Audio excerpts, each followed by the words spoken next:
This is College Football with Sam. I know that it has been a minute since I've released content, but I had honestly just a lot of schoolwork to get to, and sleep has not come by easily. It is a scarce resource. I never really thought I'd be saying that, but I brought on Darren here from Darren Talks Ball because I think he covers the sport very well. I like his independent work, and we want to talk about Michigan specifically, but we're going to touch on other things too, like the Big Ten. We want to spend a little bit of time specifically discussing Ohio State and Michigan State as they relate to Michigan, because I think rivalries are great for the sport of college football. And I like the fact that the game right now is very intense. Like, Darren, I want your thoughts on this. Don't you think that Michigan beating Ohio State, but then Ohio State going on to win it all, is more of an epic feature of college football than a downside? Or what's your thoughts? I think, one, the rivalry has never been better. I can't think of a time in my lifetime. I was born in 90. Part of the reason why I'm a huge Michigan fan is I was just old enough to be starting to get into sports at like 7 and 8 years old when Michigan won their national championship back in 97. So I don't know. Maybe there was a time back in the 80s or 70s, or maybe somebody who's older than me can let me know. The 10-year war does loom large over this rivalry, but I can't think of a time, at least in my lifetime, where this rivalry has been more intense, or honestly where it's been better, because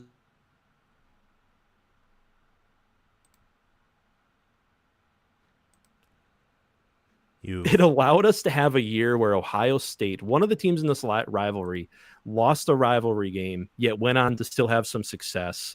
And now, for the first time in my lifetime, each fan base has something to hold over the other one. In most years, the team that wins the game, their fan base will just hold it over the other fan base for the entire offseason and kind of hammer them over the head with it. The other fan base maybe quiets down just a little bit, but I think anyone in here who's a Michigan fan will know Ohio State fans are just loud. That's in their nature. That's just how they are. And there's nothing wrong with that either. They've got a lot to be prideful of.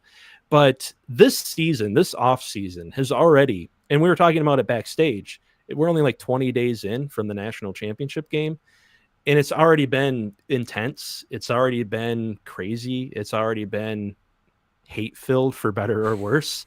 I think there are aspects of this rivalry right now that are kind of, cross the line, I guess is the best way to put it.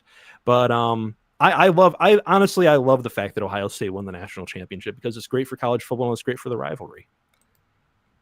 Yeah, that's my thoughts on it right there. He summed it up perfectly. I think that the fact Michigan and Ohio State can play each other more than once per year, and that they have a greater opportunity to win it all as two of the best programs in the sport, I think is pretty awesome. I think there are some flaws to the playoff system and to modern college football that need to be fixed, that need to be corrected.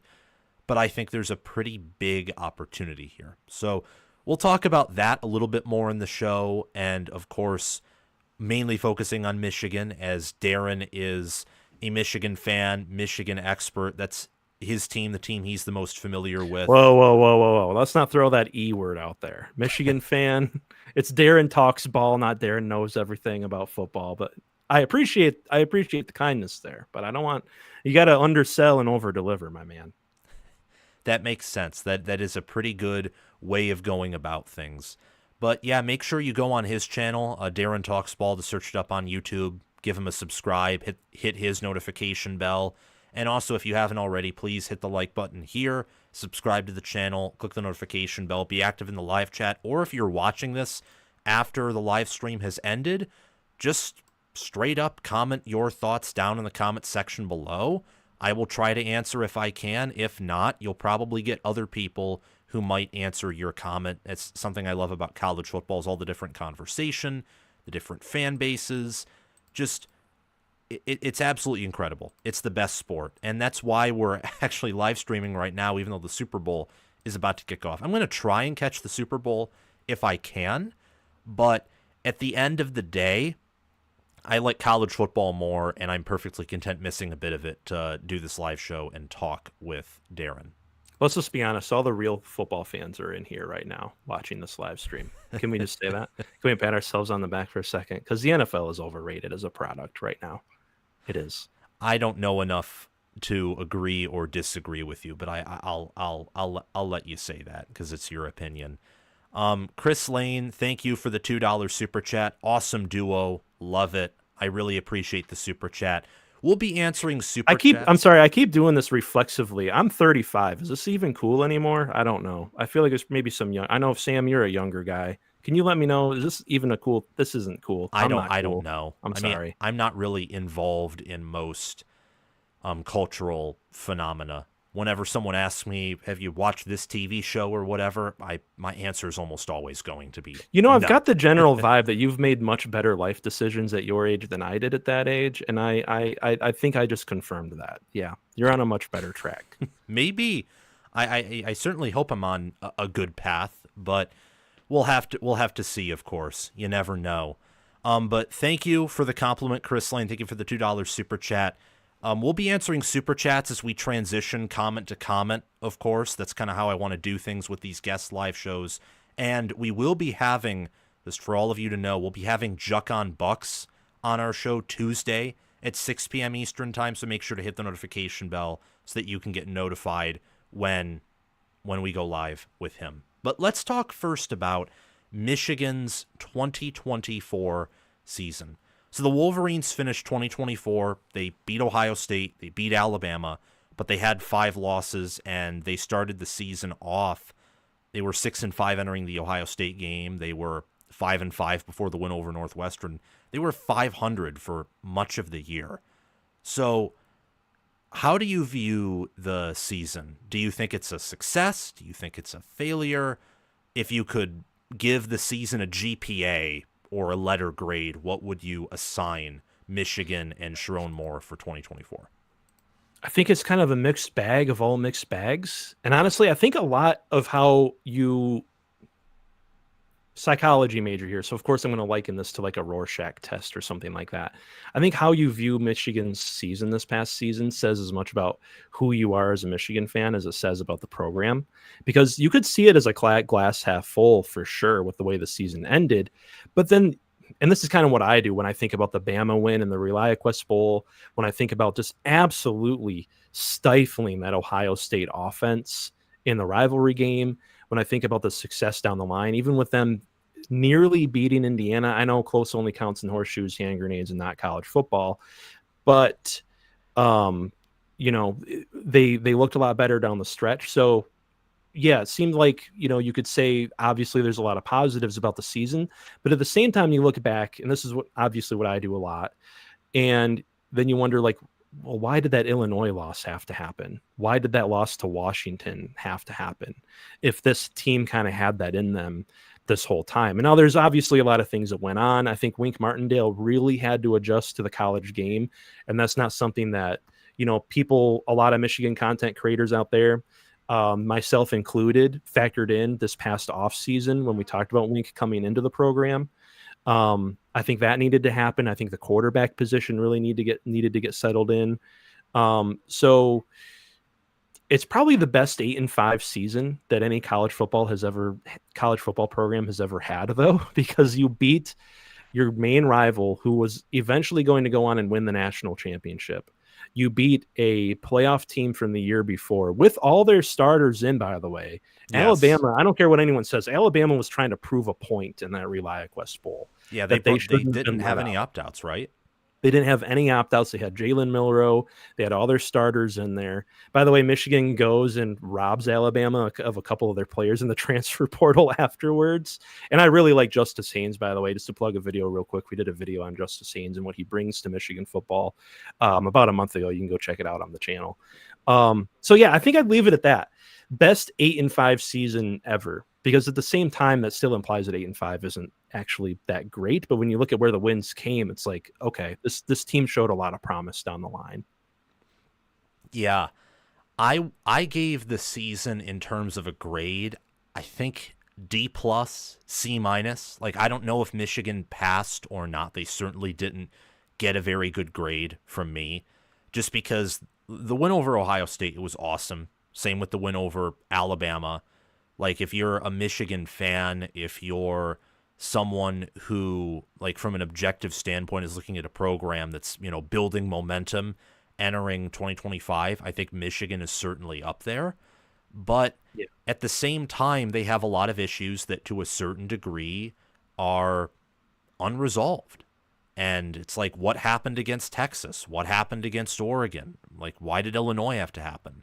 What about Well, what happened Washington? against Texas is Steve Sarkisian is just perfectly schemed up to beat Wink Martindale's defense. Like anyone who thought that Michigan had a chance in that game of what they were proving to have at quarterback to that point, I think was just wish casting. But that was just my opinion. Yeah, I thought that Michigan would be enough on defense to it was a stupid opinion and prediction of mine at the time, but hindsight's also 2020. At Texas at the end of the day was way better defensively than they were last year. And Ewers, when he was healthy at the beginning of the year, was awesome. After that injury, wasn't exactly the same, although he was, still a good QB. But then, like Michigan almost losing to Michigan State, or they couldn't finish against Indiana. And really, it was only those final 3 games where the team was winning at a high level, and they weren't doing it in a very competent way either, with the offense looking as anemic as possible, or relying on all those turnovers against Alabama to, win the game. If you take away 1 or 2 of those turnovers, Michigan doesn't win. It was weird watching Michigan almost handle the rain better than Alabama. Like, that was kind of funny. But yeah, that's my opinion right there. I think that you can't have that again. And I think that while the win over Ohio State objectively should be celebrated, same with the win over Michigan State, the win over Alabama, I think the season in totality shouldn't be celebrated. Do you think that's reasonable, or do you think I'm talking out of my No, butt I don't here? think it. No, you're right. You're right. I don't think any 8-5 seasons for a program like Michigan football should really ultimately be celebrated. And that's kind of been the theme over on my channel for some time now, both regarding the Signgate Connor Stallion stuff and the performance of this past season, is that we as fans really need to have high standards for this program. And I think we should have. And I think, thankfully, Sharon Moore and company were not happy with last season's result either. Going and getting Bryce Underwood was massive, underline, emboldened, all capital letters. Getting some of the guys in the transfer portal that they got. I know a lot of people like to harp on the On3 rankings and transfer portal rankings in general. I mention On3 because I think they do the best job of it, and how accurate they really are. Because let's be honest, this is all kind of ephemeral, abstract stuff here we're talking about. But Michigan did have the number 1 transfer portal class in the Big Ten, and I think that will count. And I think you'll see that this season with some of the guys that they brought in, with Payne, Williams, the guy they brought in from Clemson to add defensive tackle depth, the running back that they got, Justin Haynes, Donovan McCauley could be wide receiver number 1 for this team. I know we're going to talk about the offense here in a few minutes, but it shouldn't be celebrated. And I think looking for hope in the future as Michigan fans, it doesn't seem like it's being celebrated or anyone's patting themselves on the back in the program either, because they're doing things to improve the team and fix all the weaknesses, really, which the number 1 thing was quarterback. And either in Mikey Keene or Bryce Underwood, you have a massive fix there. You have a massive upgrade. Yeah. So speaking of all of that, I think it's appropriate to talk about, Bryce Underwood and also Mikey Keene, but really overall just how the changes are being made. And I think the only appropriate place to start with in that regard is Sharon Moore. What's your confidence level in Sharon Moore? I'd have to say right now, honestly, I'm going to hit you with something a little different. I'm just going to hit you with my overall opinion on Sharon Moore so far, because I've been thinking about this since you texted me the outline for the show earlier. And I know this isn't anything that's like sensational or exciting or anything like that, so I apologize for that. But I think the jury's still out for me. Like, I don't know if we can judge Sharon Moore and the quality of coach that he is just off of this past season. Because one, he had short time to work and implement, exactly what he wanted to do. With Jim Harbaugh leaving around this time last year, I think it was like in February. Yes. Harbaugh left, and it was really late in the coaching carousel cycle. Michigan, of course, is dealing with a lot with all the NCAA stuff on top of that. So he's really been sort of hamstrung from the beginning, which also goes to show like how impressive this recruiting class is for a first-year head coach and guys like Lamar Morgan and Ron Bellamy and et cetera, doing their work in the recruit. I know Ron Bellamy doesn't get the best wide receivers, but he works on other recruits. A lot of the positional overall. coaches recruit guys who are in positions that aren't necessarily there. There's like a misnomer about that out there. A lot of Ron Bellamy hate out there, which I get, but also he does work on recruits that aren't in his position. But anyway, but then you look at the season's results, you look at some of the games in which I think in like late in the Indiana game, there was some clock management issues, like why didn't you call a timeout here or there? The quarterback position flip-flopping between Davis Warren, Alex Orji, Jack Tuttle, and the timing in which he did that. Looks like hindsight being 2020, you probably should have just left Davis Warren in there and let him learn and grow and not be so tough on him earlier in the season. I think overall as a team, I think honestly, if Davis Warren was left to grow from his mistakes early in the season, you probably win that Illinois game on the road, because with a few more passes completed and a couple more drives put together, you definitely pull that one out. And honestly, if you're not turning the ball over as badly too. Same thing against like Washington. Very winnable games. Yeah. But I think that's also a sign of like sports media and our media at large in general these days are like based on like, you have to have a take. You have to have an opinion now. You have to, do you like the guy or do you hate the guy? And I'm just like, he's had 1 year and like 3/4 of an off season. Like he didn't even get a full off season last year to put together the best recruiting class since 2017 for this program. So I'm in kind of wait and see mode. It could go badly. He could prove to not be the guy. He could be a James Franklin type, honestly, where great recruiting, great position coaches, great coordinators. He's able to put all that together, but just can't win the big games and goes 9-3, 10-2 every year. Or he could win a national championship. But I think only time will tell. Indeed. I think that it has been a year. From my perspective, I'd probably give him a grade of a B, which is you're not one of the greats, but you're not a colossal failure either. So in a similar boat. And because he doesn't have that much experience, I'm willing to strongly adjust my ranking, my perception of him. Like if they go out and this coming year Michigan goes 7-5, I will be like, okay, that's a program to sell stock in while he is there. Or if they go out and go 12-0, well, they have taken full advantage of their schedule, and obviously if they go 12-0, they're going to fix some of the issues they had in close games and game management, because I don't think the team is like 2001 Miami or 19 LSU or some of the teams in between, like maybe 2013 or not 13, 2011 LSU. But you could say the same thing with 2013 Florida State, because we all know Jimbo Fisher at Texas A&M and later in Florida State wasn't really that great of a coach. The team, all I'm trying to say is they're not talented enough to carry this staff if they need to be carried to win at a high level. So no, I think you're right. I think they've recruited over the past few years to be competitive and potentially get into the 12-team playoff just on the talent they have. But just like in that run they just had a couple of seasons ago now where they won the national championship, and all that stuff, that wasn't necessarily just on the talent they had either. They had great coaching. And I think for a program like Michigan, historically, the level at which they recruit and the talent that they usually bring in there, Michigan fans may hate to hear this, but they're not an Ohio State or an Alabama that recruits in the top 3 to 4 to 5 teams in the country every single offseason, where, even if you have a, lesser coach, you can, make a deep run. They're a team that's going to need, good coaching, solid fundamentals, solid scheme, and good situational coaching, which I think honestly, out of all of the things I see with Sherrone Moore, is probably the biggest concern, his timeout usage, his clock management.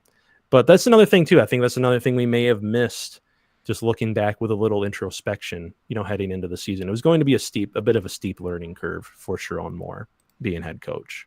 Yes, it's first ever head coaching job. So I think that right there we're ultimately on the same page, I would say, in terms of level of confidence. The jury's still out I'm excited to see what happens. I think we'll learn a lot early on with road games at Oklahoma, at Nebraska, which are the first 4 games that Michigan plays. So in the month of September, I think there will be a pretty good idea of some of the questions that we have about the coaching staff, about the head coach Sharon Moore, and even about the team.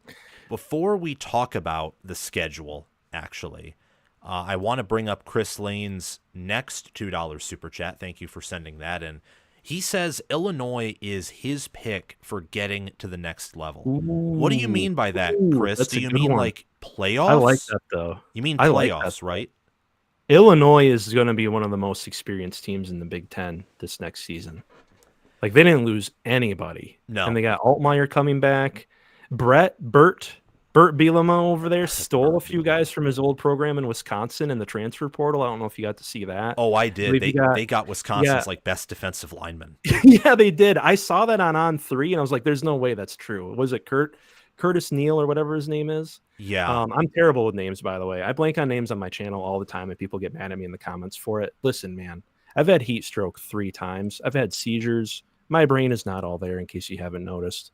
It's what I got to deal with. But yeah, like Illinois, ooh, that's a good one. That's a really good one. They went 10-3 last season too. Yes, they did. Like, I don't know what their schedule is, but sorry to go off on a whole tangent, but I like that comment because no, you're good. I think I have them at like number 7.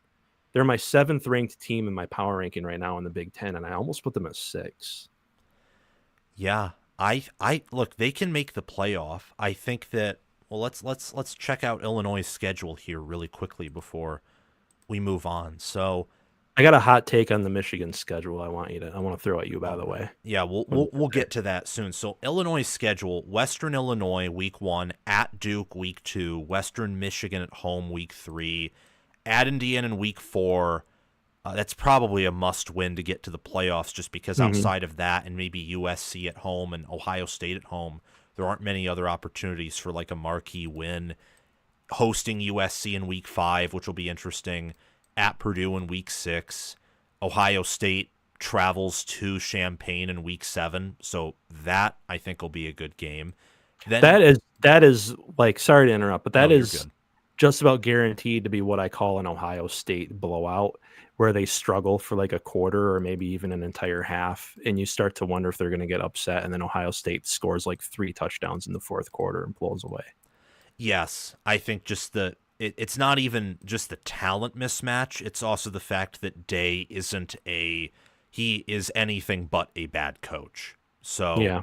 It would take Illinois playing one of if not their best game of like the 21st century to probably win that game. And then after that, just blow through it quickly. They play at Washington, host Rutgers, host Maryland, play at Wisconsin, and host Northwestern.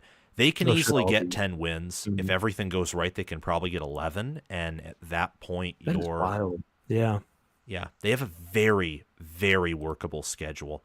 And they get USC at home, which is a team that you and I kind of talked about backstage being probably the highest ceiling / lowest floor team in the Big Ten. But getting USC at home is obviously a lot better than going on the road to play them. Yeah, because the travel distance and all that. Illinois' grit and their toughness and their defense, their running game especially being pretty damn good, would have me give them the edge over USC, honestly, especially knowing that they have that game at home. Yeah, they avoid Penn State. I'm just thinking of all the teams they don't have to play. They don't have to play Oregon. They don't have to play Michigan. They don't have to play Penn State. Yeah. Yep. At Indiana, hosting Ohio State. You can even put USC up there too if you're high on them. Yeah.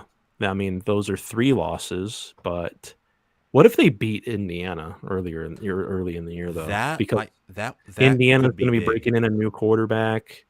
They lost both running backs from last year.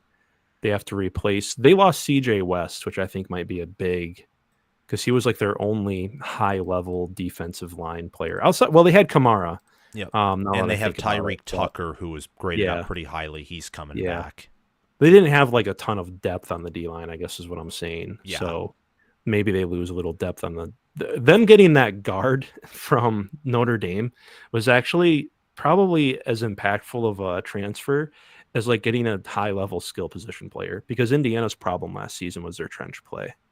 Yeah, their depth. Their D-line was one of the nation's best at run defense, and their O-line when healthy was pretty good, but one injury and everything fell apart on the O-line. Like when Drew Evans went down, that's when things really went bad. So I'm excited, but we can actually talk about Michigan's schedule now. Yeah, let's get into it. Sorry, I'm going a whole tangent there. Illinois is very intriguing to me. No, you're good. Comment. Okay, quick note.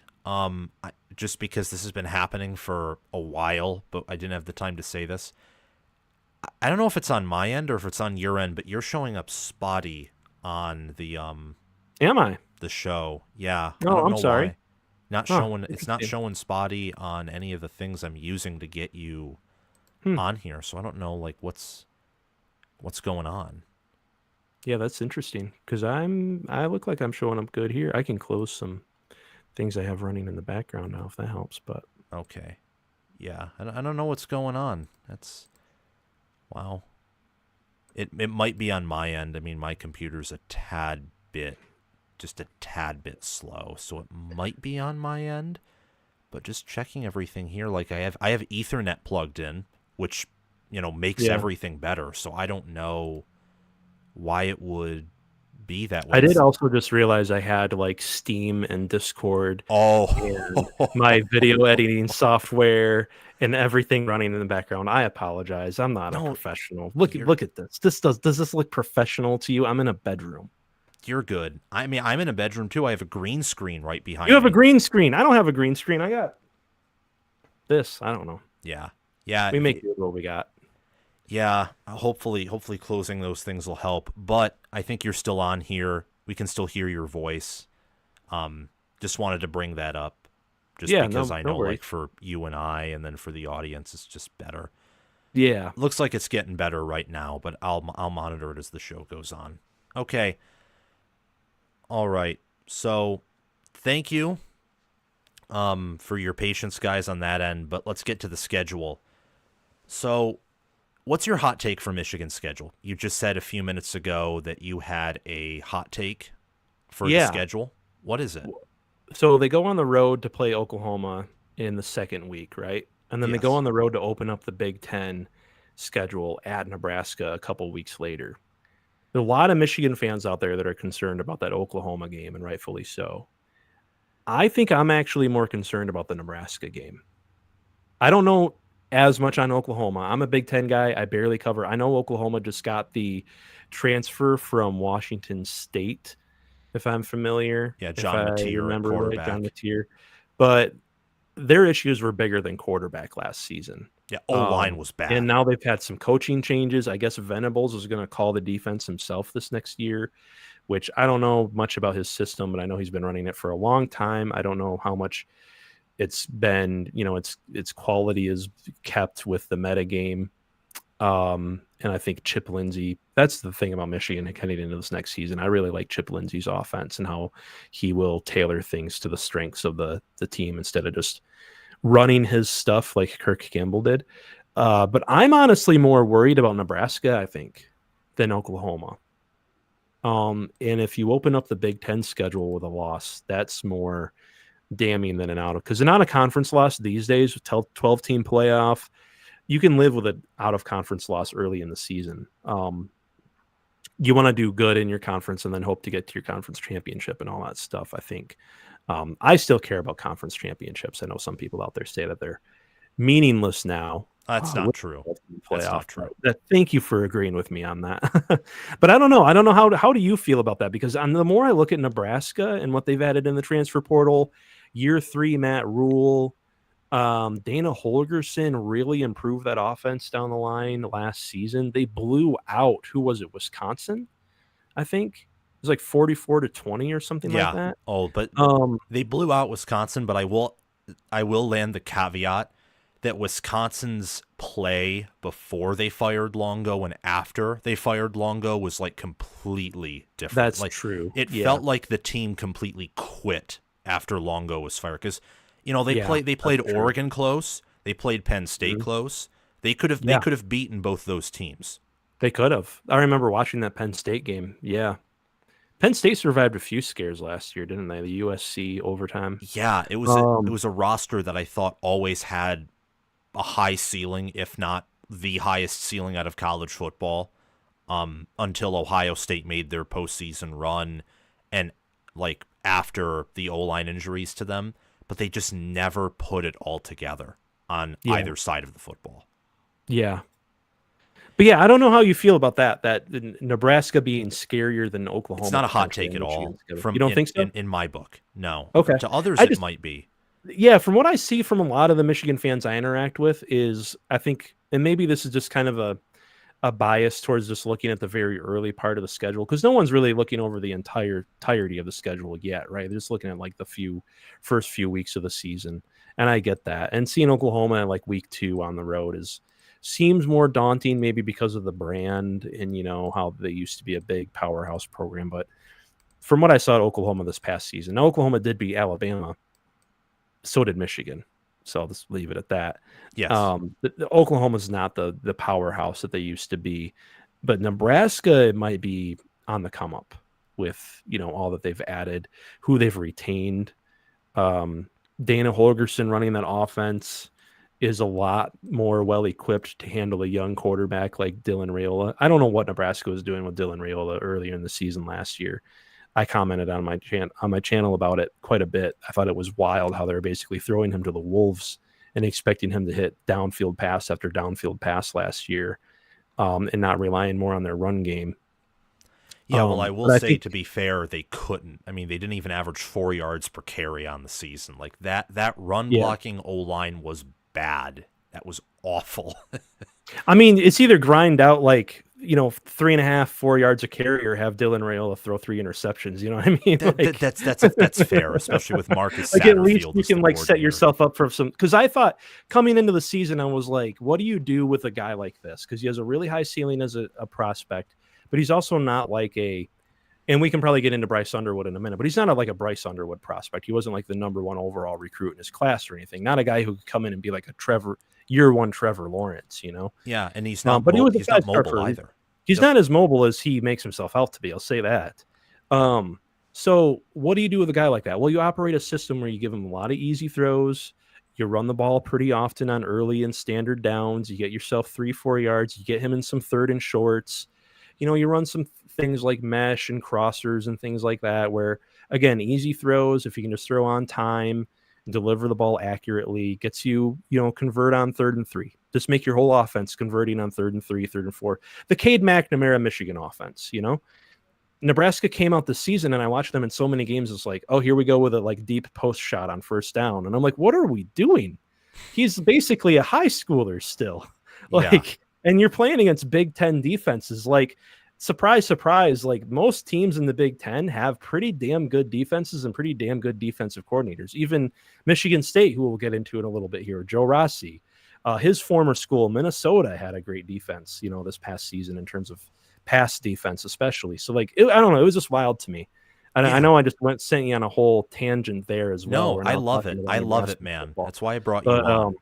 But it was just, and I think with Holgerson, the thing that I saw was he really brought them back to giving Raiola easy throws to complete, putting more of an emphasis on running the football. You're right. The run blocking was not great for Nebraska. I think the only time they ran the ball particularly well was in that Colorado game where they won like 28-10.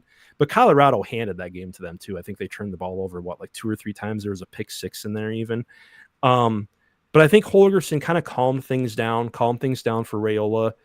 It's an offense where they'll run a lot of screens. They'll set up a lot of things that look like it's going on one way to have a screen going back on the other side of the field, which can be effective against Wink Martindale's defense too. Now that I think about it, that's basically a lot of what Texas did.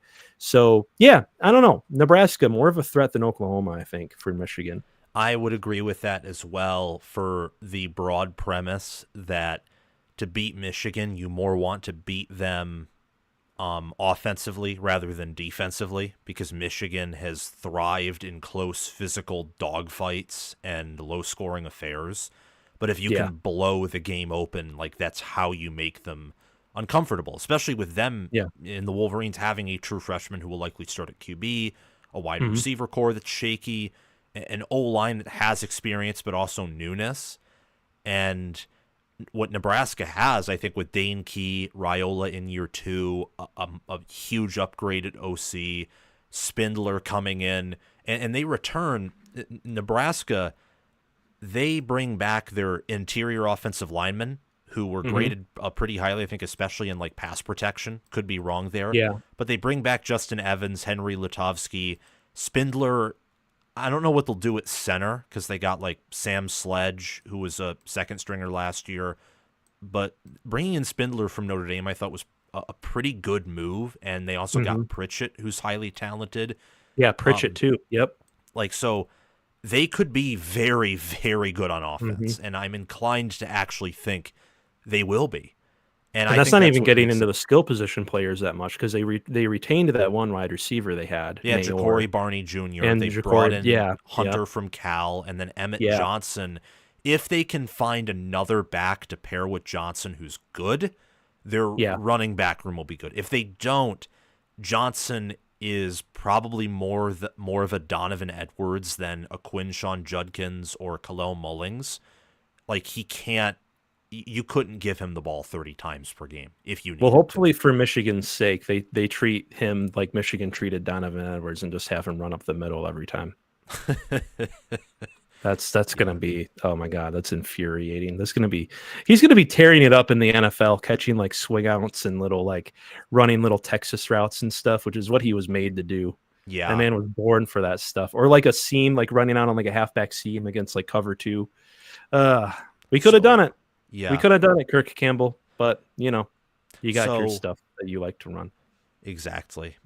Glad he's fired. I'm not a fan of bad football. It's why I've been, against Justin Fry at Ohio State for the past 2 years. It's why I'm happy that they hired Tyler Bowen, for example. Like, I'm a fan of good football.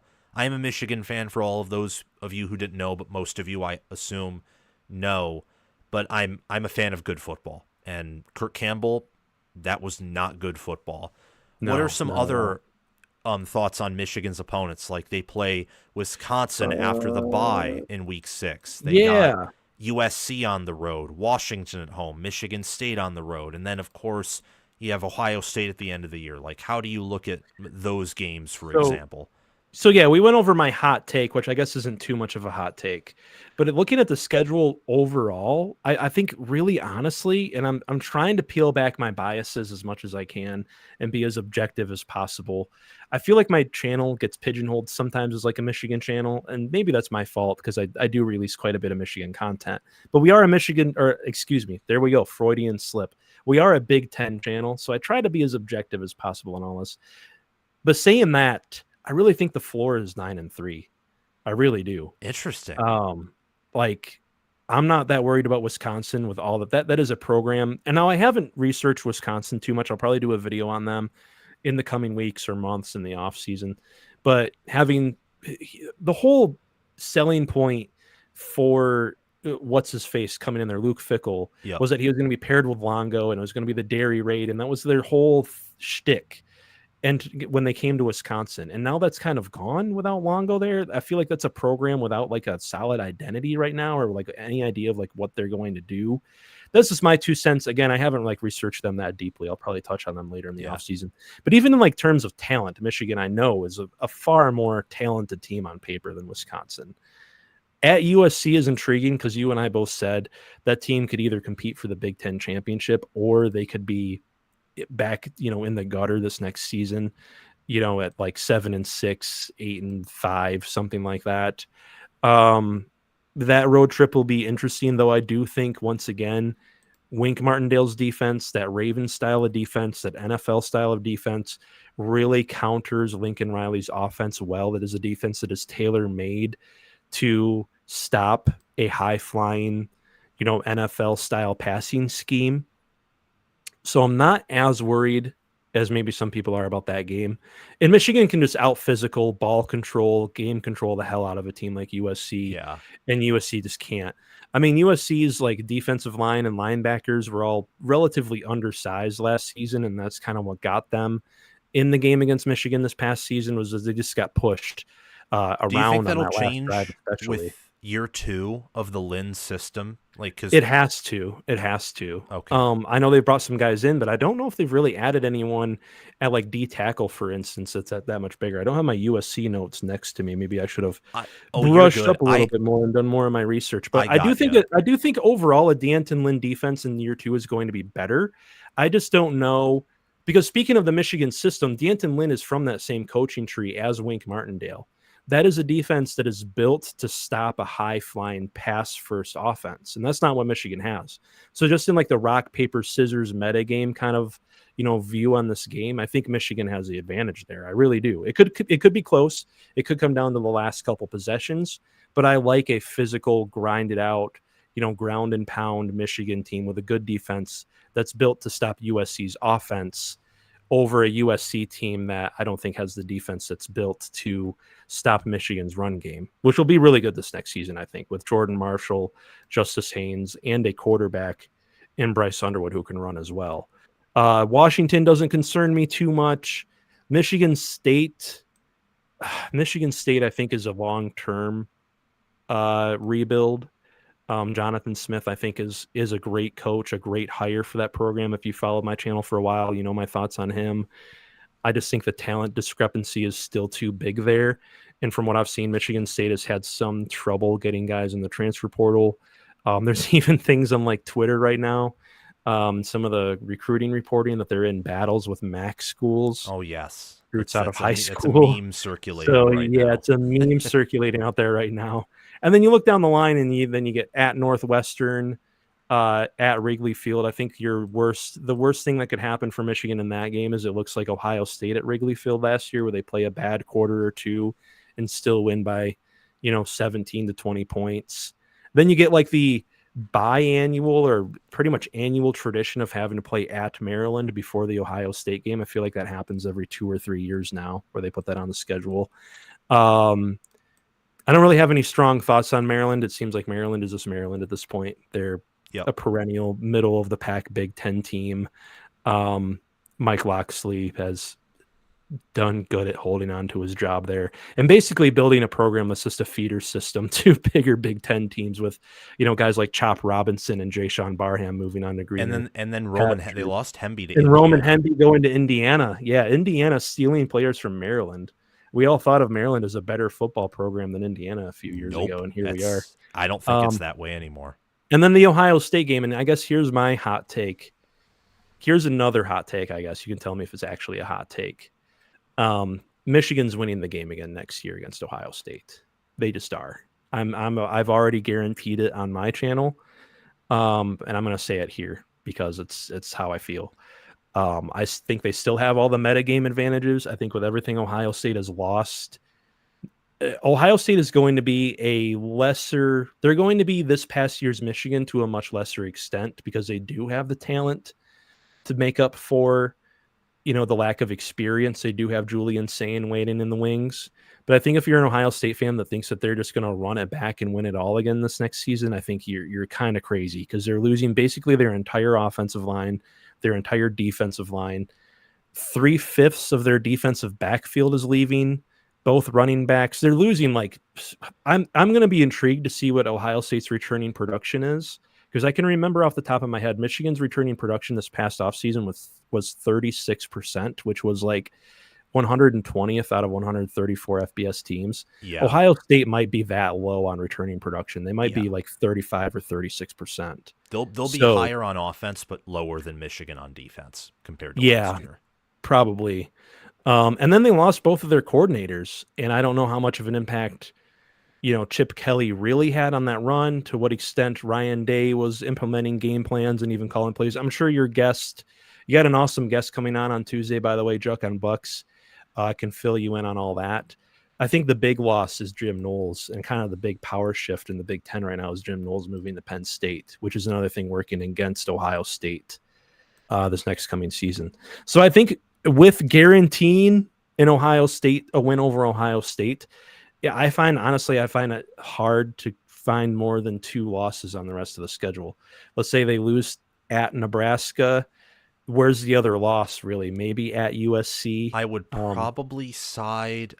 I don't know. I think that I'm a big believer that USC's defense is going to be awesome next year. It may have some physical limitations, but system-wise, execution, fundamental soundness, and with the few elite players like Eric Gentry and Kamari Ramsey that they have, I like them. I do really like Kamari Ramsey. He's great. Yeah. But I don't know if they have, like, let's say the offense that MSU does, where I think that Andrew Marsh is special. They have Aiden Childs back. They did a very good job building their O-line through the portal. Sorry. Nick Marsh? Nick Marsh. Did I say Andrew Marsh? I'm making the same mistake already, man. It's going to be our lives for the next few years. Yep. Yeah. That's my bad. But yeah, Nick Marsh is a really good wide receiver. I don't know. I mean, I don't think a win over Ohio State's guaranteed, so I'll say that's a little bit of a hot take from you by saying they'll win, like, just because. But what I will say is Ohio State's kind of chance to really bring it to Michigan was last year. And for sure. Yeah. Michigan didn't have a quarterback. No. I mean, Michigan was basically running an offense with 10 men. They didn't. And if because Ohio on any State, given play, they were handing the ball off. Yeah. Like exactly. And if Ohio State hires like a Randy Bates or like that caliber of DC, if that doesn't perfectly work out in big games, the drop off at defense is going to be noticeable. Because like going from Jim Knowles to a Randy Bates level like DC with the talent drop off, you're talking about the same drop off from Michigan's 2023 defense to the 2024 unit. And at the beginning of the year, that was bad. That was at least bad and like relative to the previous season. I think Ohio State is good enough on offense. They're going to be good enough on defense. And I think that Day is a Michigan problem, but he's still he's an elite coach. I only have him 2 behind Kirby Smart. I think there's an argument for him to be number 1. So I'm not going to guarantee it. But with Michigan hosting Ohio State, with Michigan getting better, with Ohio State getting worse, and the fact that Michigan returns a pretty good chunk on defense, they've recruited and developed well on the D-line, the linebacker room. They return about as much as OSU does on the O-line, but they've recruited better. And what can I say? They actually have a quarterback now. So the problem for Ryan Day is the fact that everything that Michigan does, everything that they're about, and like the core of their identity is a complete antithesis of what Ohio State is trying to do. And that, therefore, is really the answer. They're a culture of togetherness and teamwork and resiliency and toughness. And not to say that Ohio State isn't any of those things, but I think Ohio State is a pro program. You come there, 5-star kid, as most of them are. You play there for 4 years, 3 or 4 years. You go to the NFL, you move on. And they're all about developing the pros. Michigan is both in terms of like their scheme and just the culture. That's been the difference for these past few years. It's almost like, I'm going to make a really nerdy analogy because I love shoehorning these analogies into all the college football talk because I'm a massive nerd. But in Magic the Gathering, there's different deck archetypes. It's like being a burn guy and playing against counter Magic. And no one knows what I'm talking about right now, except for like the 5 people that play the game that may be watching. But no matter how good you get at burn, you're never beating counter Magic. You just aren't. You might get lucky every once in a while. That's just how the game works. And I think for Michigan and Ohio State right now, unless I see Ohio State fundamentally change some things about their identity and the way that they like to play football, which would which would honestly have to be them getting rid of Day, going to a different offensive system, which they're not going to do.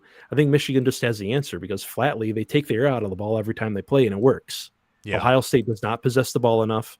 They don't get as many opportunities to score, which is basically what they're built on. And you can't, look at the 2021 game. I mean, Michigan, 2021, 2022 to some extent, 2023. And what we saw this past season was just the maximization of that, where you just out Iowa them. Yeah. I think what doesn't help Day either is Day wants to be tough and wants to be physical. And also the added we can talk about this later in the show because there is a segment that we do have specifically dedicated to this. But I will say Ohio State on Michigan's schedule is their most challenging game, and yet at the same time it is in no way, shape, or form the once impossible task that it was in the 2010s. Like that is for certain.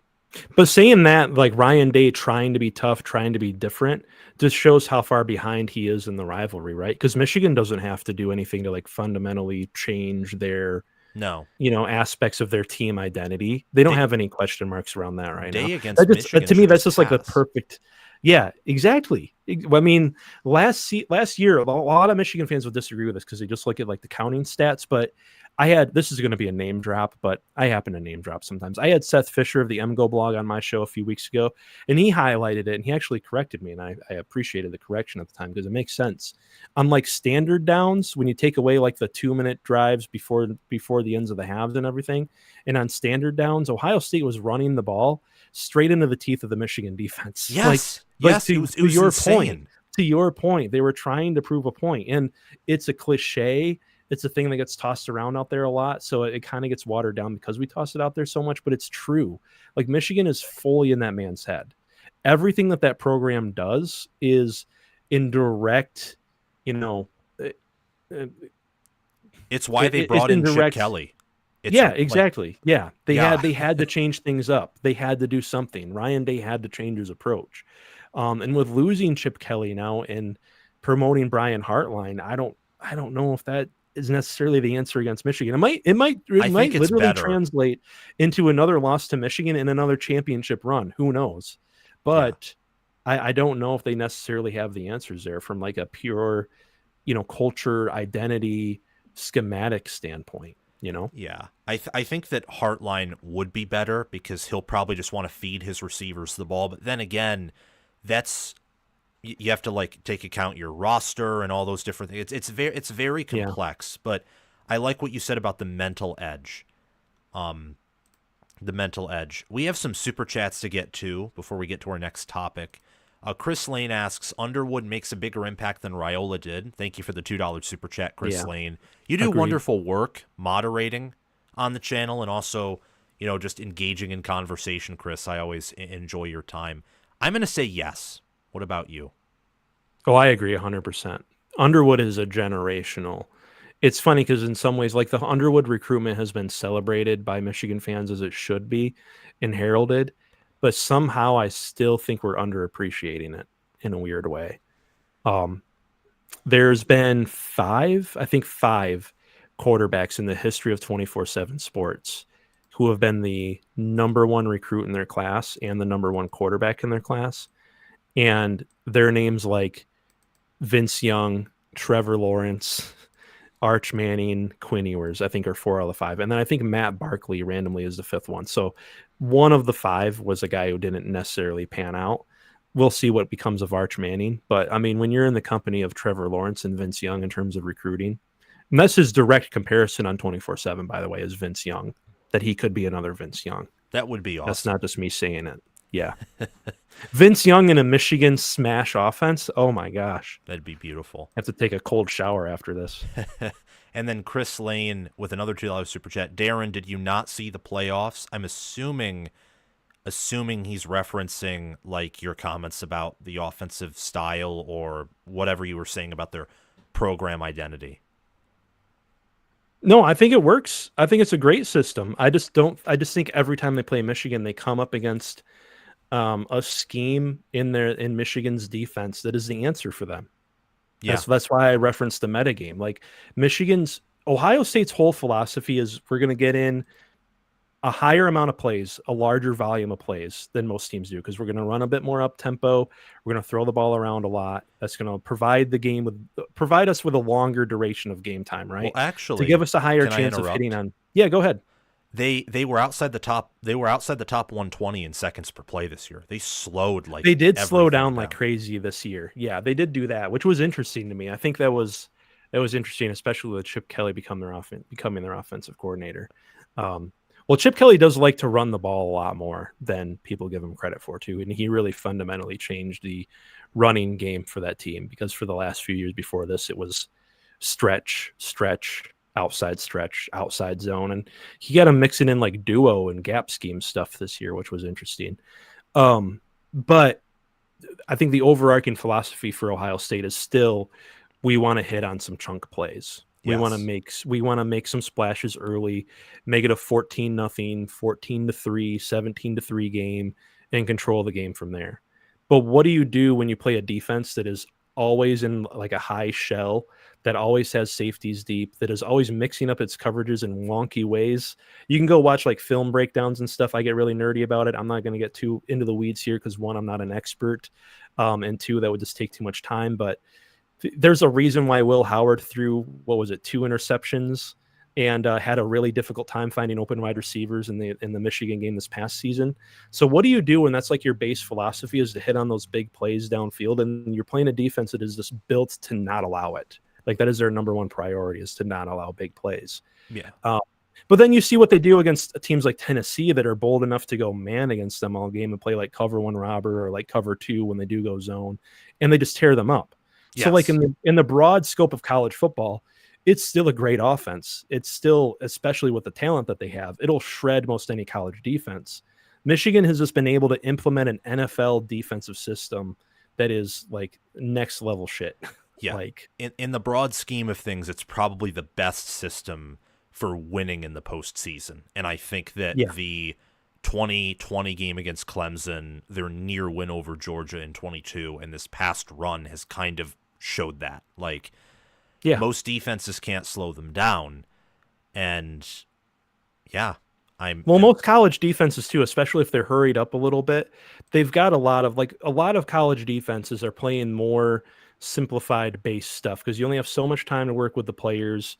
You only have, so much time to implement new systems and things like that, because there's always revolving doors at DC for most of these schools. So, Ohio State is largely outside of playing Michigan. They're catching a lot of teams in man. They're catching a lot of teams in like simpler coverages.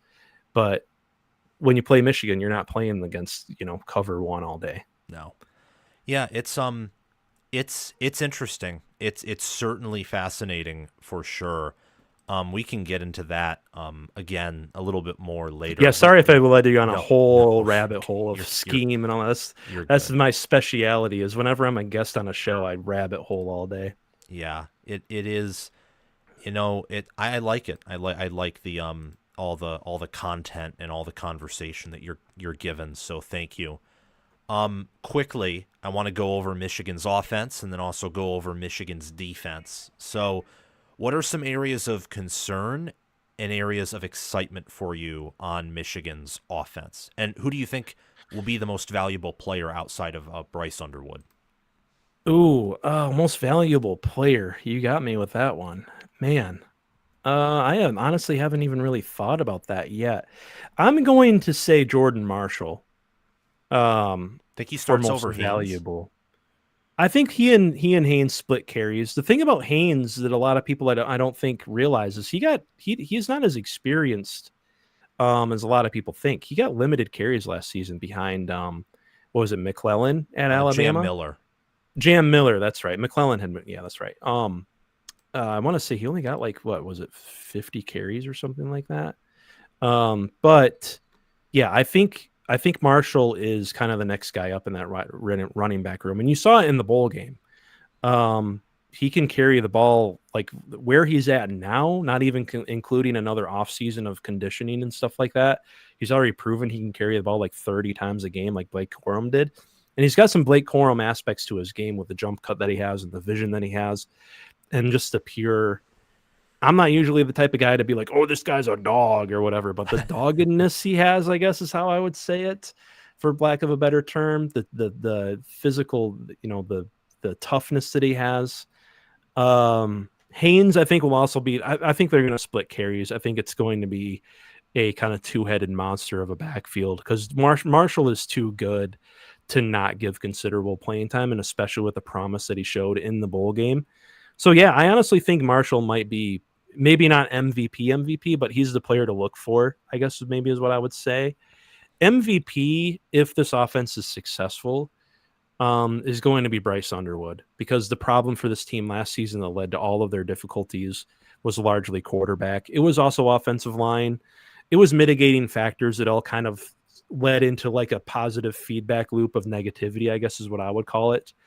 offensive line, quarterback, wide receiver. But if Bryce Underwood is able to come in and be an effective quarterback, maybe not even like, what people think he could be down the line this season, just a good starting college quarterback, that's miles better than what they had this past season. So maybe he could be MVP. Obviously, the big concern is wide receiver. Losing Tyler Morris to Indiana sucks. Honestly, I think Michigan kind of lost the trade there because what they got back in Donovan McCulley is a guy coming off of injury, didn't even play that much this past season. We don't really know how effective he'll be. We knew that Tyler Morris would probably come back and be a pretty legit receiver for us. Obviously, that room is pretty thin. Fred Moore, Samaj Morgan, Peyton O'Leary. That's just about it. Andrew Marsh coming in will probably get playing time early. He's like a top 150, top 100 to top 150 recruit, but he'll be a freshman. He's going to take time to work into this offense and know all the routes and the whole route tree and all that stuff. So that's obviously the concern, though. I feel like that's been talked about ad nauseum out there. My main concern for this offense really actually is the lack of a true inline, dynamic, do-it-all tight end. They've got kind of true fullback in Ben and Max Bredesen, the Bredesen brothers. Yes. Who's primarily a blocker, is a bit of a run tip. If you see him in motion, he's trying to come across and smash somebody in the face after a handoff. And then they got two guys that are more of what you would call a passing tip to any opposing defense in Marlon Klein and Hogan Hansen that are kind of catch first, more like a Colston Loveland type tight ends that are more like in the, I guess, Travis Kelce mold, speaking of the Super Bowl going on right now. So that's a little concerning to me, actually. I think one thing that gets overlooked with that national championship year is how effective AJ Barner was and how important he was to the system that they ran. Being PFF's highest graded blocking tight end and simultaneously catching everything that was thrown his way was huge for this team. Because it gave opposing defenses fits. Because when he came in there and he went in motion, or when he lined up, you didn't know what they were going to do because you could use him for anything. Michigan lives off of that, by the way. They live off of run the ball, play action, tight end in the flat. Run the ball. Oh, look, the tight end leaked out on a Texas route or on a Y cross because somebody left their assignment thinking that it was a run play, and Michigan has a great tight end at doing all things. So that's honestly more as big of a weakness to me as wide receiver, really, because Michigan's an offense that stays in 12 and 22 and 13 personnel all day. Like they only ever have like two wide receivers on the field. And with a hyper accurate quarterback like Bryce Underwood, just give me two good guys out of that room who can catch what's thrown their way to pick up some 3rd and 6s or 3rd and 8s when they get in those situations. And I think the offense will be all right. I think anyone who thinks that, we need, or that Michigan needs to suddenly have like, I don't know, I'm blanking on names, but like, super high end, Jeremiah Smith wide receiver talent to be a competitive team next year isn't really looking at this team for like what they try to be, which is a run first, play action pass kind of offense. Yes. I agree with that. That's not how Michigan plays football. I mean, in 2023, none of their wide receivers were even close to Jeremiah Smith. I mean, none of them. Yeah. I don't even think any of them were really even that close to Carnell Tate, for example. They won a national championship with Roman Wilson and Cornelius Johnson, and all due respect to those guys, they were great wide receivers for the Michigan system, but they weren't. I mean, what did Roman went in like the 3rd or 4th round, and Cornelius didn't even get drafted, I don't think. It was easily the worst group of wide receivers to win a national title since I can't even answer that question. Like, that was the worst wide receiver room to win the college football playoff, like, ever. Yeah, probably since like the early Alabama runs when they were like a run first team. Yeah, but even then they had like Julio Jones. That's right. Yeah, they still had. Yeah, you're right. Yeah, like they maybe didn't use them a lot. That's but what I get for talking about things mentioning things outside of Big Ten ball. No, you're good. It's Oh no, yeah, Michigan. I can't even answer my own question.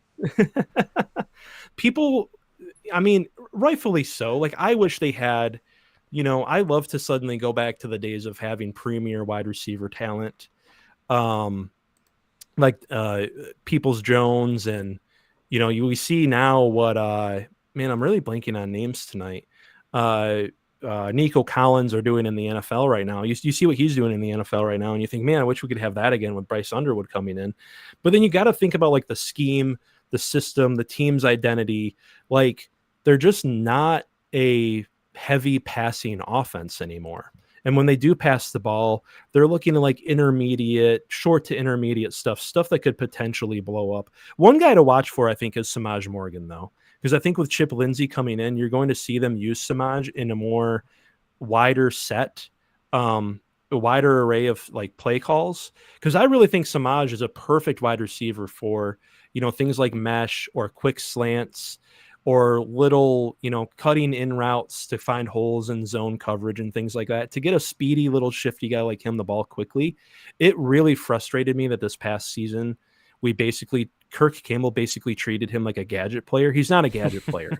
When he was a freshman against Nebraska, seeing him go up for that fade ball from JJ McCarthy and come down with it for that touchdown, I was like, that guy might be like Roy Roundtree level. Like, oh yeah, he's short, but he will go up and get the ball when you throw him a fade ball.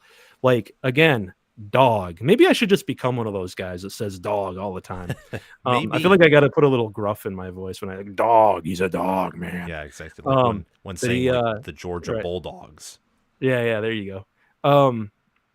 So I think that's the guy to watch out for. I don't think the concerns of the wide receiver room are as big as some people are making them out to be. There's still big concerns, but some people are making it out to be like end of the world stuff. And I'm just like, pump the brakes. This is a run first, ground and pound offense. The quarterback's going to be running a little bit if we get Underwood in there. And we, like I said, give me a couple guys in that room who can catch some balls. That's all I'm looking for. Yep. Indeed. And I think that the QB room last year was worse than the wide receiver room. Like the wide receiver room, yes, was bad, but QB certainly didn't help. What about the defense? Like similar questions, but for the defensive side of the ball. MVP, I would probably have to give that to. I gotta think about it for a second. I want to give it to either Jayshon Barham coming back or Derek Moore. Now, I thought Derek Moore was about to kind of have his David Ojabo year coming back this past season, but coming back again and being even more experienced. He was really good, by the way, in the Alabama game, both this past season and the season prior, being completely disruptive, being a guy that also sets a really hard edge in the run game too. People don't talk about that enough with defensive ends, and it honestly kind of frankly annoys me, especially at the college level when most teams in college football outside of your Ohio States and your USCs and your Texases are run first teams, because that's just the nature of college football. Not everyone can have a, Justin Fields as their quarterback. So being a hard run setting edge is actually really, really good to have. And having Derek Moore, also having TJ Guy, who was a guy that I didn't see blowing up as much as he has and being as good as he has been, especially in the run game, even for like an undersized guy. So it'd either be Derek Moore or Jayshon Barham. Jayshon Barham is just an elite athlete, and I love the idea of playing him a bit at edge if they do have him at edge a little bit. I think that could be good. A rumor floated on there. The thing that Seth Fisher also brought up on my show was really, really insightful was that Jayshon Barham hasn't really shown the ability to like dip his shoulder and have that kind of speed rush move. He's got a power move. He's got some counter moves, but he doesn't really have that kind of get really low and that bend to him as like a pure pass rushing defensive end. But as a blitzing linebacker, you saw Michigan's defense really change when Jayshon Barham, when Wink really figured out what Jayshon Barham is good at. Because early in the season, especially against Texas, it seems like they had put a bit on his plate, and he just looked lost out there. When they had him doing what actually fit his skill set, which is blitzing quarterbacks and dropping into coverages that aren't so complex, or just giving him a spot to drop back to make the quarterback second guess. Let's say they got a wide receiver coming across on a crosser behind him and give a guy like Derek Moore an extra second to get there. That's what Jayshon Barham just excelled at. So those would be my two guys. The defense as a whole, obviously the big drop-off is going to be a defensive tackle. That's a concern. If you know anything about the system, it's really based on being able to stop the run with a light box. That's How how good this do you think system the D thrives. tackle room will be? Do you think it'll still be like top 5, top 10? Like Mm, obviously worse, but in the country, yeah. Benny is going to be a good defensive tackle. And he has been a good defensive tackle when he's been in there. Believe he's been graded pretty highly on PFF. I think he's a bit more of a athletic pass rush move defensive tackle than he is a run stuffer. But the good thing is they got Damon Payne from Alabama, who's not a super high end. He was just a 3-star according to On3 and 24/7 in the transfer portal. But he's a run stuffer. He's a guy that will eat up blocks. And that's really, like I said, what this defense really needs is a big defensive tackle. I know they don't really play in the 3-4; it's a 4-2-5 system, but they need a guy who kind of takes on that nose tackle role that will be taking on multiple blockers so that the linebackers can spill and fill in gaps and other players can get to the point of attack. Because, yeah, like I said a minute ago, the beauty of this defense is its ability to stop the run with a light box so that they can always primarily stay in, nickel and even dime formation so they can slow down the passing attacks that have taken over college football over the past few years. So that's my concern. Honestly, that's probably one of the biggest concerns on this team. I'm going to be really interested early in the season to see how well they can stop the run. Because if they have to start adding players into the box to slow down the run, that's going to be a red flag for me. Now they do have Trey Pierce coming back. He'll be a junior. He's improved his game quite a bit. Eno Etta is a guy who looks like he could be kind of an inside out Mike Morris type. Mike Morris was insanely great at stopping the run and pressuring the quarterback when he was at Michigan. So if he can be any bit of that, that'd be good for depth. Trey Williams is an athletic guy from Clemson who can do a little bit of it all. So they have depth. I think that's what they'll try to do is make up for the drop off of losing Grant and Graham with the depth that they have and still being effective at slowing down the run later in games. But it's going to be a drop off because, I mean, Mason Graham and Kenneth Grant were two of the best players in all of college football at any position. There's a reason why Mason Graham is like, what is he projected to go in like the top 10 of the draft? Yes, I think so. And then Grant also in the first round. Like that was a Yeah. generational D tackle duo. None of these guys are those guys. No. The only guy who per like grades could be like might be Benny, but I think even if he were to turn out to be an alien, he'd be a different type of player, like you mentioned. The strength of this defense really, though, is going to be the defensive backfield, I think, because you've got a lot of guys that have shown promise. And then you've got Rod Moore coming back, which is huge. And a lot of guys that can play multiple different positions. Zeke Berry, Jaden McBurrows, Rod Moore, those three guys have all shown that they can play the nickel or outside corner. Even Zeke Berry actually played incredibly well down the stretch at outside corner. Jaden McBurrows, I love. I love the fact that he's back as like a hard hitting corner. I know they lost Will Johnson, who was, in my humble opinion, the best corner in all of college football this past season. I don't think that's particularly arguable. But Jair Hill, I think, can really step up. He was really good for this team down the stretch. He was a borderline 5-star coming out of high school, and people like Sam Webb have even said he probably should have gotten that 5th star. So he'll be back. It's a really deep defensive backfield, and especially when you add the Metcalf twins in the or the Metcalf brothers. I don't know if they're actually twins into the equation there. You've still got Jaden Mangum. You've still got like Mason Curtis and some guys. You get Jordan Young coming in as a highly recruited freshman. Also guys like Shamari Earls. It's going to be interesting because for the first time in a while, I think this defense's strength is going to be more the defensive backfield than the defensive line. It's going to be more like 2022. Yeah, that's a good point. Yeah, and then the linebacker core remains pretty much the same with Houseman, Barham. Jimmy Rolder is a guy that we could even see a lot. He's really coming into form. Yeah, linebacker. Jaden Hood. Deep. Yeah, Troy Bowles, Todd Bowles' kid comes into through the transfer portal. It's a deep defense. It just doesn't have the high-end players that it had last season with the 3 first-round draft picks. But that's basically going to be the defense for this next season. I feel like I covered it all there. I'm not sure. Yeah, if you have any more questions. I think you did. I think that you put it beautifully. In summary, The defense will probably be better than last year because it'll be more balanced. It'll have more experience, and in a lot of positions, it's deeper. But it may not have the exact same ceiling at certain points. Although I do think Will Johnson last year, even before his injury, was not as good as he was in 22 or 23. Okay. I think part of it was the Martindale system. Yeah. I think in large part. Like, I don't really place that on him. And then he got injured, nagging injury. Didn't want to do, much like after that, understandably so. And then there was one win on the calendar this past season, though, that you can almost credit Will Johnson with. The USC one. The USC, yes. Because people tend to think about the Khalil Mullings run towards the end of the game, but without that Will Johnson pick six that really churned the tide as USC was kind of starting to pile it on Michigan and come back in that one, Michigan wouldn't win that game.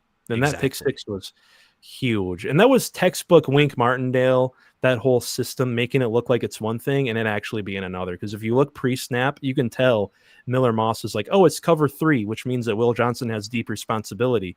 No, it's actually Will Johnson has the flat. And I just threw a pick six. Yes. I think the defense will be better. I think it'll be a top 10 unit. Could be top 5. But at the end of the day, you won't have Kenneth Grant. You won't have Mason Graham. I don't know if there will be a Josiah Stewart off the edge, and that's a good one. You won't have Will Johnson. Yeah, I almost forgot to mention just Josiah Stewart. Yeah, Josiah Stewart was amazing this year. So last but not least, we already touched on this a bit, so we don't have to do it for a long time probably, but I still want to touch on it. And before I do, let me see if there's any super chats that I have to get to. People are talking about Michigan and Ohio State and really the rivalry. That's really what they're talking about in the chat, which is surprise. Cool. It's the best rivalry in all of sports, it is, man. Easily. And even I know you're having me on here as a Michigan fan, but I'm a fan of college football first. That's why my channel covers the Big Ten. I'd probably cover all of college football if I have the time, but I'm simultaneously raising a toddler right now. It takes a little bit of my time. But yeah, I just love it. I love the rivalry. I love the sport. I'm a fan of the sport before I'm a fan of Michigan. I love the back and forth. Exactly. I love it too. I want to get your thoughts on Michigan State and Ohio State, both as it relates to the rivalry with Michigan, but also how do you see these programs operating in the future? Where do you see them in the next year or 2 or 3? Yeah, I feel like we covered a little bit of just like the metagame stuff and like where Michigan and Ohio State are at in terms of that. So I don't want to try to go back over that too much. But what I will say is Ohio State's not going anywhere. If anyone out there thinks that the coaching changes or I'm not going to say talent drop off because they've still got an incredible amount of talent. By the way, Michigan fans should get used to names like Edric Houston, obviously Jeremiah Smith and Brandon Innes and others. Devin Sanchez, they're coming. I think Devin Sanchez, yeah, absolutely. They're just going to reload with another. They've had top 5 recruiting classes for the last few years. Trust me, I've gone over it on my channel quite a bit. Ohio State's not going anywhere as your main rival. Michigan and Ohio State, I think, are going to be 2 of the top 4. I see solidly 4 top programs in this conference for the next few years. That's Ohio State, Oregon, Penn State, and Michigan. Until any of those programs have like massive coaching or personnel changes, I just think that's the way it's going to be. Michigan State is interesting. Obviously, they've always been the thorn in Michigan's side. Like you said, they played Michigan interestingly close this past season, despite having a team that has like high ceiling players on it, but not a lot of depth. I thought Jack Veling was actually a really good tight end for them. They had some good defensive players. Unfortunately, they lost guys like Derek Harmon to bigger programs. And I think that'll continue to be a problem for Michigan State is they can't retain players. They might get guys and recruit them, but other programs are going to come and swipe them away. They need buy-in. They need buy-in. They need an NIL. They need an NIL program. I know that much has been made of it being like the Spartan Strong thing kind of fell apart after Mel Tucker left. They have done some, from what I've seen, to rebuild their NIL efforts. But let's be honest, this is modern day college football. You've got to compete with the big programs in NIL if you want to retain talent. Yes. Michigan State, I think, though, and the reason why I'm still relatively high on them, or I won't say high on them, I'm optimistic about them in the future, I'm not going to say they're going to win the conference or anything in the next few years, but why I think they could be like an 8-4, 9-3, borderline 10-2 program in a few years is they've got the right guy for the school that they are. They got a guy who can find some 3-stars and some low-level 4-stars and guys in recruiting and build them into really good college football players. Yeah. Jonathan Smith is a developer, and he's a culture guy. The thing I worry about, though, and I want your thoughts on this, Jonathan Smith is almost too nice to be Michigan State's coach. He's too much of a nice guy. It just doesn't fit the vibe. That program over the past like decade or so has been like they had Grumpy Cat incarnate as their head coach forever, and we know he had a lot of success. And then Mel Tucker was a bit of a chauvinist in obviously good and bad ways. They've always been kind of like they've always kind of worn like the villain mask. And now they've got this like super nice, congenial guy, a guy who said nice things about Michigan, who said nice things about the rivalry.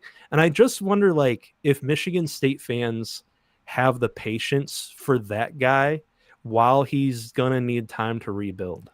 They won't with the result they had with Rutgers at the end of the year. I know that was like a deal breaker for a lot of people. And I get it. Rutgers is Rutgers, but it's the same thing with like Indiana. Like Rutgers is not what they were 10 years ago, where they were an auto win. It's not who they are anymore, unless you're a top 4, top 3 Big Ten program. It's the same thing with Indiana. If you're any program in the Big Ten, Indiana's probably not an automatic win for you anymore. So, well, let's be honest, it's an incredibly deep competitive conference, too. It's much deeper than it was 10 years ago. I would take the coaches in the Big Ten over the coaches in the SEC any day. Yes. The Big Ten has the best coaches in the country. They do. Yes. Like any talent, and that's why they have a winning record over the SEC in bowl games over the last couple of years, because they just flatly got the better coaches. They make up for the talent discrepancy. So like, Michigan State being competitive in the conference for the next few years might look a little different than what it had in previous, just because everybody has a good coach now. Everybody's making money. That's the thing. The TV rights deals are huge, and schools that didn't like historically put a ton of money into their football programs are now looking at it like, maybe we pay this guy a little bit more money to get a few more wins a year and get on like CBS and Fox for some games and make ourselves some money. Like, that's the way it is now, or sell more merchandise and stuff. So and they have the funds to do it because they're all dividing up that huge TV rights deal from Fox and all them. Yeah, I think patience is needed. Will it be given? I don't know. I'm almost inclined to say no, because I know they have been more cautious with spending and being aggressive, like compared to where they were under Tucker. That's why they're paying Smith less than they paid Tucker. That's why you don't see the same NIL deals, the same flashiness. It's not just because of who Smith is.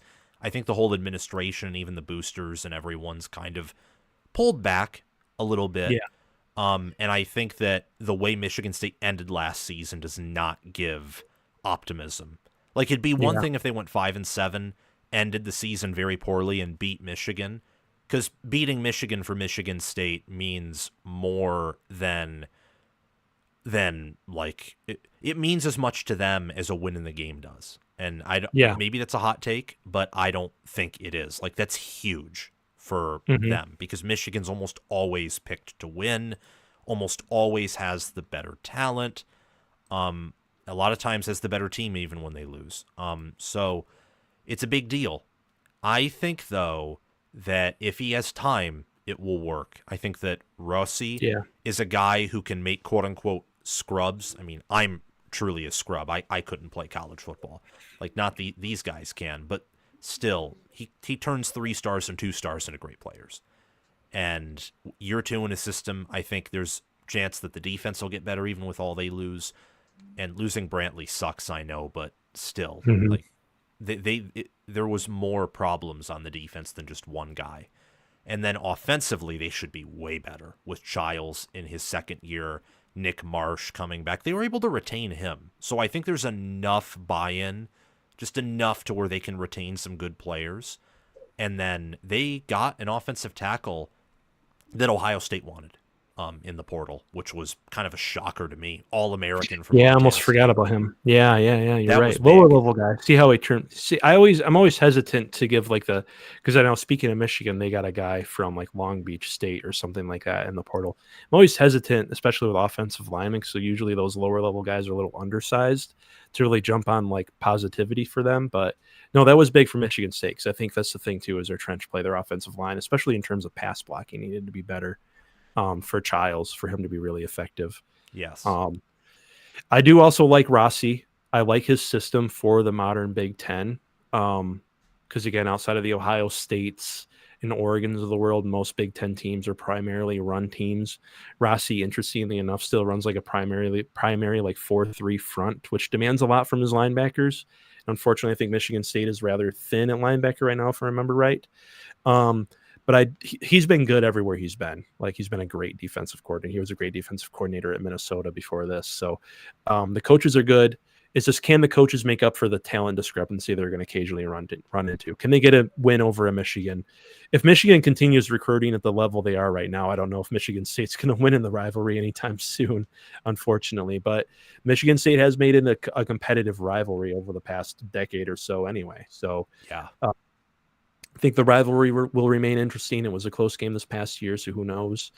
And yeah, I just wonder if Michigan State fans have the patience, because I think in some cases they're victims of their own success in some ways, because they saw this success under D'Antonio and want that again, and rightfully so. As fans, they should want that. But that was a whole different era of college football. That was pre-NIL, pre-12-team playoff, college football conference realignment. Like it's a whole different era. So yeah, I mean, I think that's reasonable to think. I think they can get back to that era because they're a top 25 program all time, but it will take time. And they're not going to have the same run in a sense in terms of Big Ten championships that D'Antonio did, because the Big Ten isn't as weak anymore and it's the top two teams. Like you don't have divisions anymore. So if you are cursed/blessed with a very tough schedule, like look at Ohio State this past year, best school in the Big Ten, best football team. They finished fourth because they had a tougher schedule and their rivals like in their head. So like exactly. Finally, before I let you get going, do you have any early Big Ten predictions to share with us? We were talking about it a bit backstage, and I think it's an interesting trend with my channel because I feel like I'm the contrarian of all contrarians right now, both with my Connor Stallion takes, which shouldn't be hot takes, by the way. I'm just going to look right in the camera and say that. Sorry, Sam, say this on your platform too. I assume you agree with me, but Connor Stallions was an embarrassment. Stop celebrating him. I agree. I knew you did, which is why I feel comfortable saying it here, by the way. This is great. I really like being on. But I'm also a contrarian, I feel like, in the fact that I think Penn State is going to be the team to beat this next season. I say that because I put out a video about it the other day, and a lot of the comments were the same old James Franklin can't do it, and I get it.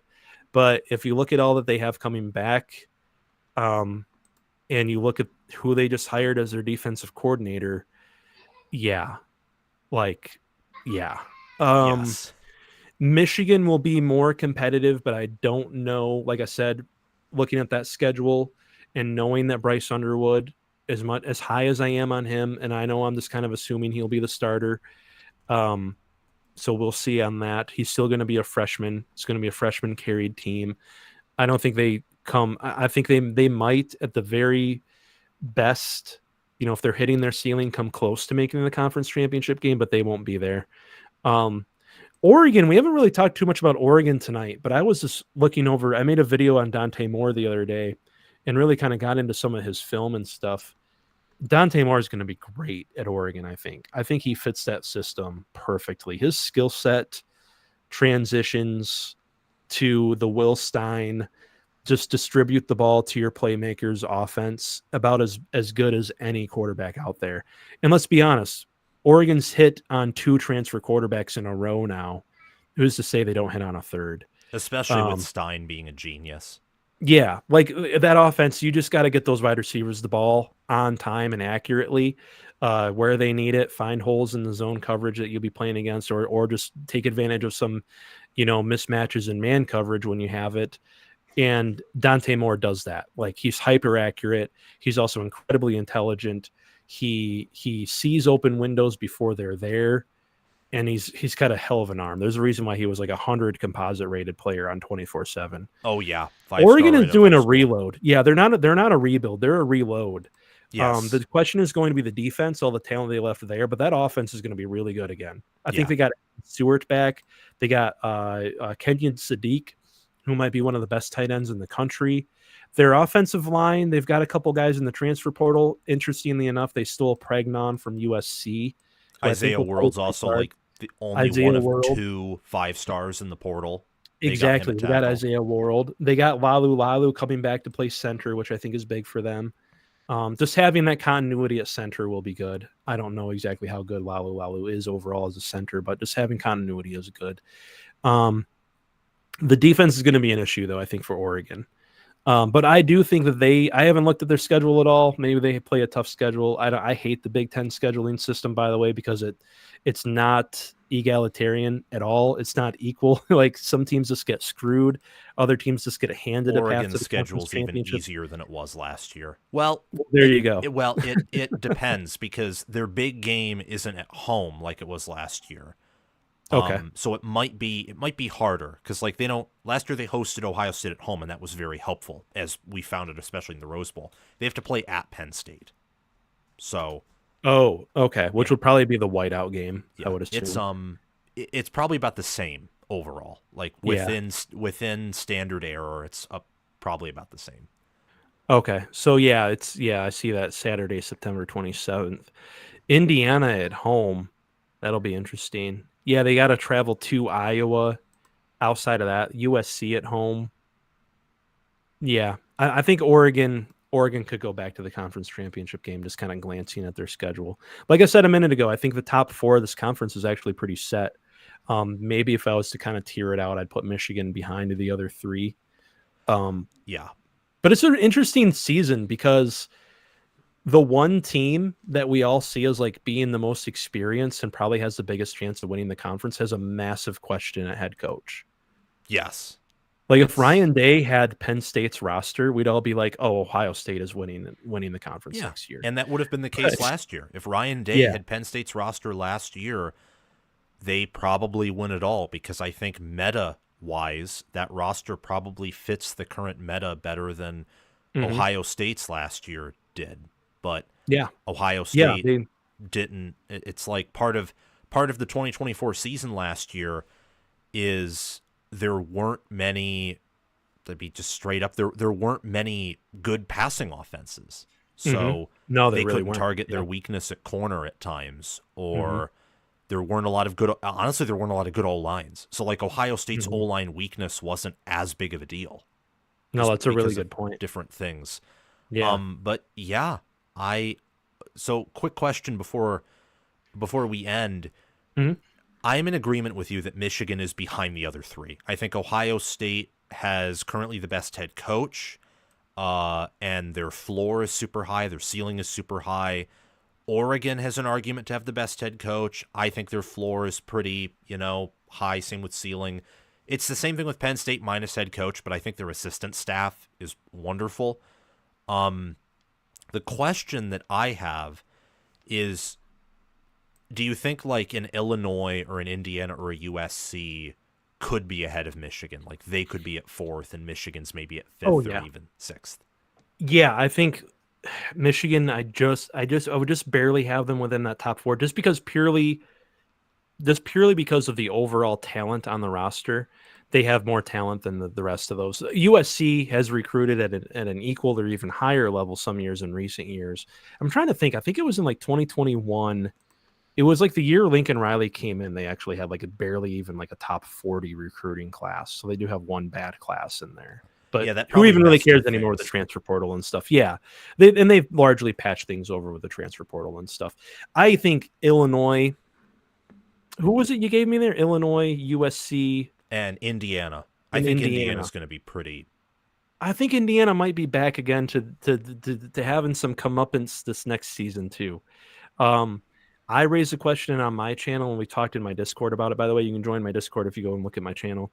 That's in the channel description.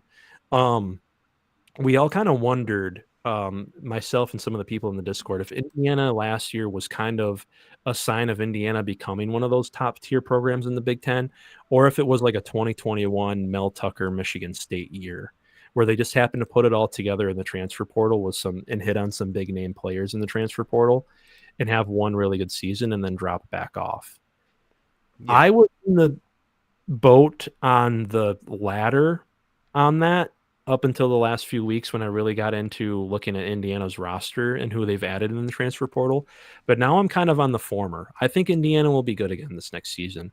The quarterback they got from Cal is really good, and I think he fits their system well.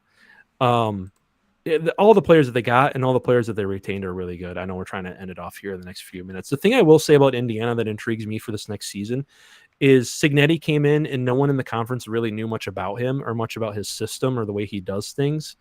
Sometimes a coach can come in and have a different type of offensive system. That's definitely what Indiana had this past season. I don't think anyone runs as much RPO stuff as Indiana did this past season. So maybe like Sarkisian at Texas, but I feel like even he dialed it back a little bit this past season. So I wonder if people have kind of gotten Indiana's number now and kind of figured out like the answer to that system. And that's what intrigues me for Indiana is like as Cignetti continues and progresses through playing in the Big Ten, can he keep up with the meta? Can he, as defensive coordinators kind of start to figure out what he likes to do, can he stay ahead of them? I think that's a good question. Yeah, that's what I think of in terms of Indiana more than anything, because that's a team they're never gonna they might be really good, but they're never gonna recruit as a program at the same level as like Ohio State or Oregon. They're never gonna have the resources to do so. So they're gonna have to get an edge somewhere. And I think their edge this past season was just that they had an incredibly great system that no one had really seen yet. Yeah, their staff is really good. They have a really good staff. Yeah, it's an elite staff. So Indiana and Illinois. Illinois is a super experienced, and as much as some Michigan fans may hate to hear it, Burt is actually a pretty damn good head coach. I think I could have any of those teams ahead of Michigan. It's just I put Michigan up there in the top 4, again, because they're just so loaded. They've recruited well the past couple of years, and they have a completely generational quarterback coming in. I pretty much rated Michigan at number 4 because they have Bryce Underwood coming in. Like, I think he's going to be that much of a difference maker right away, potentially. Yes. That offense, even with like a functional, good to great quarterback, not even elite, not even like Cam Newton or Vince Young or any of those players that he could end up being, will be a really good team this next season with all the talent that they have. Because we talked about draft picks. Like, I'm just going to look over at our lads again for a second. Benny, Pierce, Guy, Barham, Houseman, Derek Moore, Jair Hill, Rod Moore, Zeke Berry. Those guys are all getting drafted to the NFL. Like, they're going to be. I would agree with that. Yes, on defense. Yeah. So that's the thing for me is like the talent at Michigan is still up there in the elite tiers of the conference, and then they added a generational talent. If Bryce Young comes in and has a Trevor Lawrence year, Trevor Lawrence in his freshman year was really good. Look out. So yeah, those are some great insights by you, Darren. Thank you very much. I like what you said about Indiana and what if people begin to figure them out, because they don't have that massive talent edge. And while they have developed well, like Indiana against teams with similar talent looked like the much more talented team last year. They did. Yeah, absolutely. Mm-hmm. So you can tell they develop well and they scheme well. I mean, that's why they were blowing people out. Yeah, you can tell they coach incredibly well too. On any given play, they were never out of position defensively. That's a sign of great coaching. But then the offense was limited, and in big games against like Notre Dame and Ohio State, well, they fell apart after maybe having like some success early, like very, very early. So yeah, it's a question mark. It is for sure. And as for Illinois, it's the fact that they're more experienced than Indiana, but I have not seen Brett Bielema put together a team that looked analytically as good as Indiana did last year. Now, part of that may be Indiana's schedule, for sure, yeah. But when you're blowing people out like they did, that's not a fluke, at least within that given year. So I'm excited to see this coming season, and thankfully we have so many months to preview it. I'll certainly have you back on, Darren. I appreciate you for if you'll coming have on. me. All right, thanks, man. Yeah, all right, everyone. My Discord server, Darren brought up his Discord server, so I figured why not bring up my own. The link to that is in the description. It's also in the live chat right now. Just click it and you'll join. It's free. We talk college football 24/7 in there. And also, if you haven't already, make sure to like, make sure to subscribe, hit the notification bell, and comment your thoughts down below. We'll see you